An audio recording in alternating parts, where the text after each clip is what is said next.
Okay, now I'm going to paint a stormy ocean scene, and I want it to look epic with a dark, stormy sky and a giant wave crashing here. So I'm going to start by sketching it out.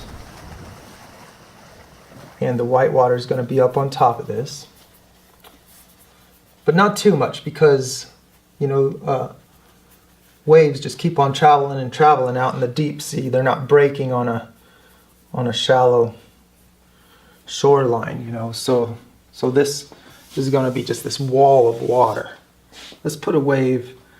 This is kind of coming up in here, and we have another wave right there. That'll be kind of cool.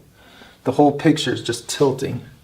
Remember how I have my smile shapes at the base of the wave where it swoops out, so I can kind of plan that shape that I showed you in the earlier lessons.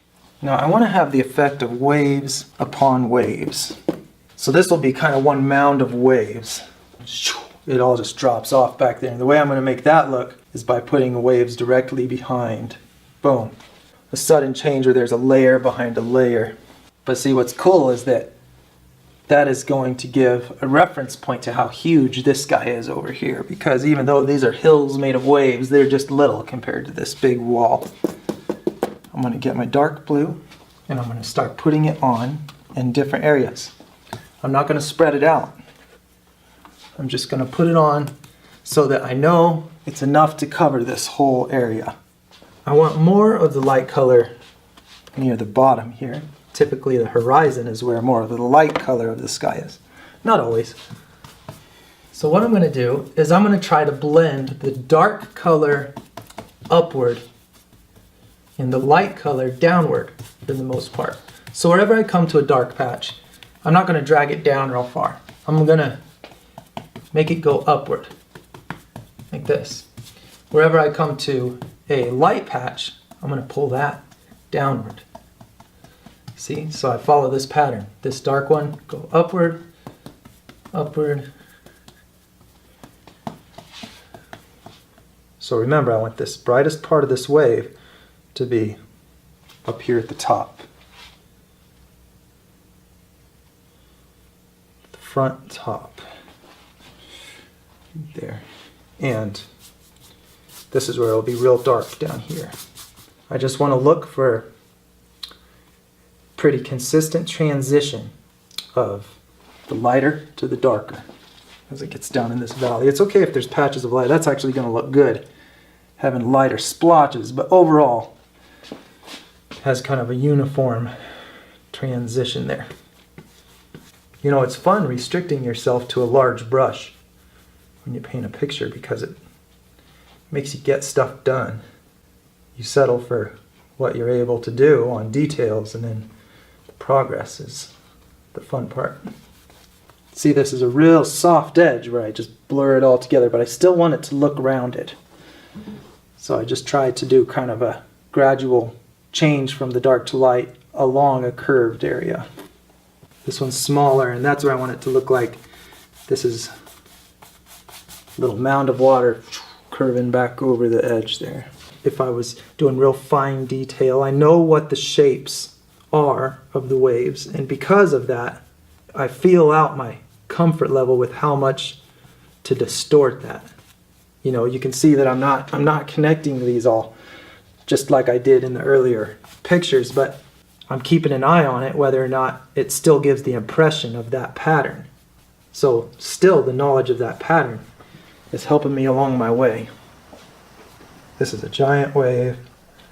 This is all just a big shadow. It's going to have reflection on it, so it's not going to be so dark on the finished picture, but I'm not going to have that green light color coming through it. Not here. These are distant and these are going to be real little, so maybe I'll just kind of throw it together real quick and see how it turns out. We need to put a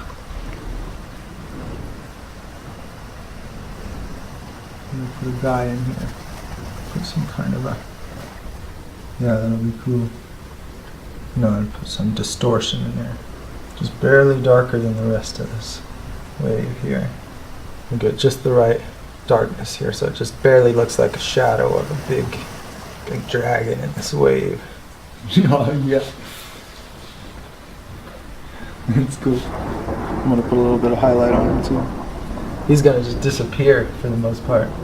I don't know what that thing would be, but it's pretty fun to just have a big beast in the waves. Okay, now I'll start putting these little tiny reflection waves in here. I want to keep them small because I want the waves to look real big. So within every dark area, I'll do a lot of different, a lot of little wave shapes. You know, and I think holding the brush like this instead of doing just a bunch of these can make a lot of interesting shapes with the combinations of them stuck together, you know.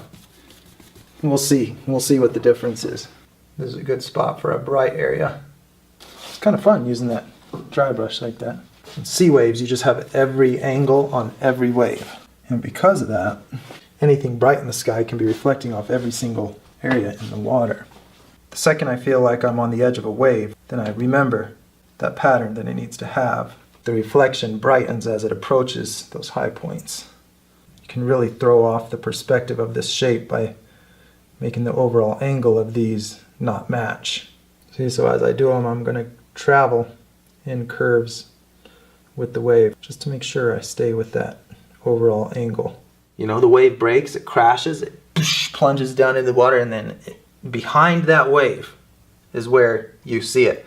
The wave comes through, like if this big wave passed, then you look behind it, and then all that foam that it pushed down into the water starts rising up behind it, and all of the air bubbles come up and push that foam apart. And then what's left are those strands in between all of those round kind of patterns where the water current rising up is pushing the foam apart.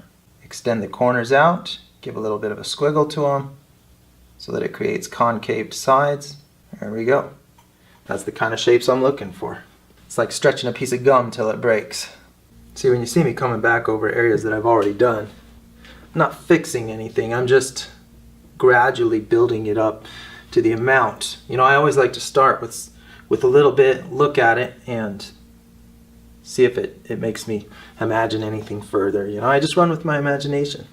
Water changes the direction of light when it transitions. So if this light comes through this backside of this wave, it's gonna get sent downward, and then exiting the wave, boom, it's gonna get sent back. Dude, this is lightning. This needs more of that. This needs to be like lit up here. I want this to be bright. This whole area is glowing. This is gonna be cool. See, this white water here has just got such a glow on it from that light. Boy, this monster's getting zapped. It's okay, because he likes it.